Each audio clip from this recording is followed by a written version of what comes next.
Hello everyone, in today scenario property की cell और purchase करना एक बहुत ही कॉमन ट्रांजैक्शन हो चला है। तो क्या आपको पता है कि अगर आप कोई प्रॉपर्टी परचेज कर रहे हैं तो आपको उसके ऊपर 1% के हिसाब से टीडीएस डिडक्ट करना होता है।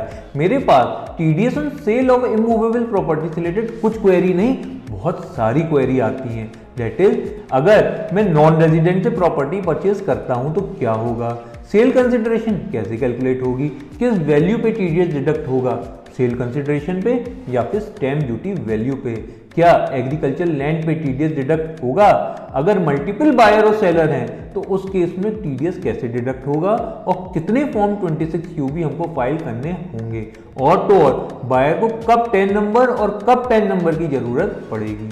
One thing I want to tell you that there have been some important amendment too in this section, जो हैं तो छोटे से पर मगर उनका इम्पैक्ट काफ़ी बड़ा हो जाता है। तो मैं हूँ सी अंकित अग्रवाल और आप मुझे देख रहे हैं अपने YouTube चैनल टेक में। वीडियो को अंत तक जरूर देखें, वीडियो काफ़ी इंटरेस्टिंग होने वाला है। तो ज़्यादा वक्त ना लेते हुए शुरू करते हैं आज का ये वीडियो, और हाँ, चैनल को लाइक और सब्सक्राइब करना ना भूलें।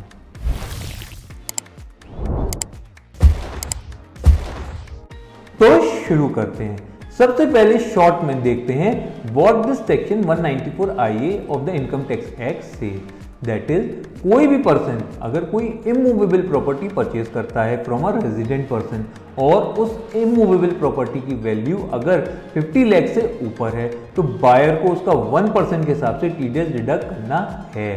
तो इस डेफिनेशन को रीड करने के बाद ये बात पता चली कि सेक्शन 194 IA जब भी लगेगा जब हम कोई इमूवेबल प्रॉपर्टी किसी रेजिडेंट पर्सन से लेते हैं। दिस मीन अगर आप किसी नॉन रेजिडेंट पर्सन से परचेज करते हैं तो उसमें डिफरेंट प्रोविजंस लगेंगे जो हम वीडियो में आगे डिस्कस करेंगे। Immovable property here mean land और बिल्डिंग। तो क्या इसमें हर तरह की प्रॉपर्टी कवर होती है या कोई एग्जम्पशंस भी हैं? सो द आंसर इज, अगर आप कोई एग्रीकल्चर लैंड परचेज कर रहे हैं तो आपको टीडीएस डिडक्ट नहीं करना। अरे ज्यादा खुश होने की जरूरत नहीं है। एग्रीकल्चर लैंड का मतलब ये नहीं कि कहीं भी खेती कर रहे हैं तो वो एग्जम्प्ट है। एग्रीकल्चर लैंड का यहाँ वही मतलब है जो कैपिटल गेन की सेक्शन 2 सबसेक्शन 14 में है।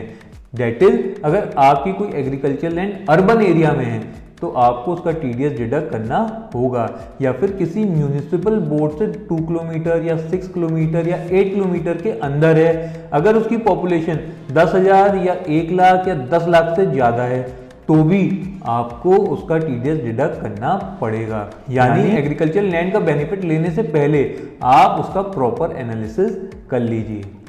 Next question which arises, what is the meaning of consideration. तो मैं आपको बता दूं, हर वो एक्सपेंस जो प्रॉपर्टी ट्रांसफर करने से रिलेटेड होंगे will be included in the value of consideration. Say for example car parking fees, maintenance fees, club membership fees, et cetera et cetera. Now very important question which arise is, TDS किस rate पे deduct होगा। From financial year 22-23 there is a very important amendment, that is 1% of consideration और stamp duty value whichever is higher. मतलब अगर आप कोई property purchase कर रहे हैं जिसकी स्टैम्प ड्यूटी वैल्यू 60 लाख है और परचेज वैल्यू 55 लाख है तो 1% टीडीएस डिडक्ट होगा ऑफ 60 लाख, ना कि 55 लाख पे, यानी कि 60,000 टीडीएस डिडक्ट होगा। और एक बात, while deducting and depositing this TDS, both buyer and seller should have their PAN number, यानी कि 10 नंबर की यहाँ कोई जरूरत नहीं है। और अगर सेलर के पास PAN नंबर नहीं है तो TDS will be deducted at a higher rate of 20%। इसी सीक्वेंस में एक बहुत ही ज्यादा पूछा गया क्वेश्चन, दैट इज, मेरी प्रॉपर्टी की वैल्यू तो 60 लाख है और मुझे और मेरे दो भाइयों को मिला के सबको 20-20 लाख मिलेंगे। तो क्योंकि सबको 50 लाख से कम मिल रहे हैं तो क्या अभी भी टीडीएस डिडक्ट करना जरूरी है? बात तो सही है, मगर इसका आंसर है यस, टीडीएस डिडक्ट होगा। क्योंकि आपकी प्रॉपर्टी की वैल्यू 50 लाख से ऊपर है तो चाहे कितने भी ओनर्स हों सबका टीडीएस डिडक्ट होगा, यानी तीनों भाइयों का 20-20 हजार रुपए टीडीएस डिडक्ट हो जाएगा।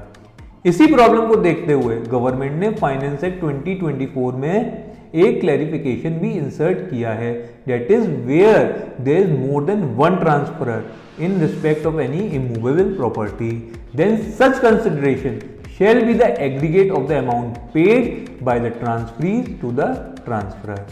अब बात आती है कि कैसे TDS डिडक्ट होगा and what will be the repercussion if TDS is not deducted. So, in order to deposit TDS, आपको चालान कम स्टेटमेंट फिल करना होगा इन फॉर्म 26QB, जिसमें आपको प्रॉपर्टी से रिलेटेड सारी डिटेल फिल करनी होंगी and at the same time you have to deposit TDS amount. One more thing, this form is available online on the income tax website. In order to fill this form, buyer और seller के पास pan number होना बहुत ही जरूरी है, नहीं तो higher rate of TDS deduct करना पड़ जाएगा. Time limit to deduct TDS is 30 days from the end of the month in which deduction is made, यानी कि जिस मंथ में आपने उसका TDS डिडक्ट किया है उस मंथ के एंड के 30 दिन के अंदर आपको उसका TDS डिपॉजिट करना जरूरी है. अदरवाइज 200 रुपीज पर डे की पेनल्टी एंड 1.5% की इंटरेस्ट आपके ऊपर लेवी हो जाएगी up to the amount of TDS. Now one more question which arise is कितने फॉर्म 26 फिल करने होंगे. अगर मल्टीपल बायर एंड सेलर है तो इस सिचुएशन में हमको क्या करना होगा. ये एक बहुत ही कॉमन क्वेश्चन है, इसको मैं एक एग्जाम्पल से आपको समझाना चाहूंगा. सपोज आप एक प्रॉपर्टी परचेज कर रहे हैं ऑफ 60 लाख जिसमें 3 इक्वल ओनर्स हैं, तो इस केस में 3 फॉर्म 26QB फिल होंगे ऑफ 20 lakhs ईच. इसी तरह अगर दो लोग मिलके एक प्रॉपर्टी परचेज कर रहे हैं ऑफ 60 लाख जिसमें 3 इक्वल ओनर्स हैं, तो इसमें टोटल 6 फॉर्म 26QB फाइल होंगे, जिसमें फर्स्ट बायर 10 लाख ईच के 3 फॉर्म 26QB फाइल करेगा and in the same way second buyer 10 lakh each के 3 फॉर्म 26QB फाइल करेगा. तो यहां तक तो हो गई बात अगर आप रेजिडेंट पर्सन से प्रॉपर्टी परचेज करते हैं. अब बात करते हैं क्या होगा अगर आप किसी नॉन रेजिडेंट पर्सन से प्रॉपर्टी परचेज कर रहे हैं. So in this case if the seller is non resident Indian, तो आपके ऊपर सेक्शन 194 IA की बजाय सेक्शन 195 एप्लीकेबल होगा which deal to the payment of non resident. According to this section आपको NRI का उतना TDS डिडक्ट करना है जितना उस प्रॉपर्टी पे इनकम टैक्स बनता है.